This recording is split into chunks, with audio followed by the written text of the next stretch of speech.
இப்போ வரைக்குமே டவுட்டா தான் இருக்கு. உண்மையிலேயே ரேகா அப்பாக்கு உடம்பு முடியாம போயிருக்குமா? உங்களை வர சொல்றதுக்கு ஏதாவது பொய்யா?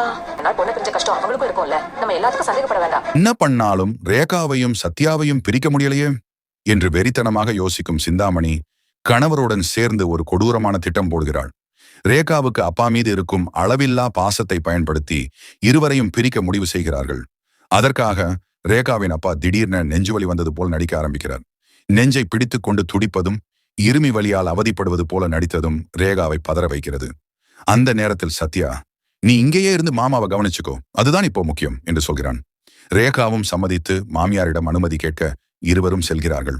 அவர்களும் உங்க அப்பாவை நீ பார்த்துக்கிறது தான் சரி என்று அனுப்பி வைக்கிறார்கள். ஆனால் இந்த நாடகத்துக்கு பின்னால் இருக்கும் உண்மை ரேகாவின் அக்கா சீதாவுக்கு தெரிய வருகிறது. இது எல்லாம் நடிப்பு, உங்களை 2 பேரையும் பிரிக்கத்தான் இந்த நாடகம் என்று எச்சரிக்கிறாள். ஆனால் அந்த உண்மை தெரியாத சத்யா சிக்கிக் கொள்கிறான். சிந்தாமணி திட்டமிட்டு அவனை அவமானப்படுத்தி ரேகாவுக்கு தெரியாமலேயே மன உளைச்சலுக்கு ஆளாக்குகிறாள். ஏற்கனவே பல சூழ்ச்சிகளை செய்த சிந்தாமணி இப்போதும் தன் வஞ்சக வலையை இன்னும் இறுக்கமாக பின்னுகிறாள். சிந்தாமணியின் இந்த சூழ்ச்சி வெற்றி பெறுமா? இல்லை உண்மை வெளிச்சத்துக்கு வந்து ரேகாவும் சத்யாவும் மீண்டும் ஒன்றாக நிற்பார்களா?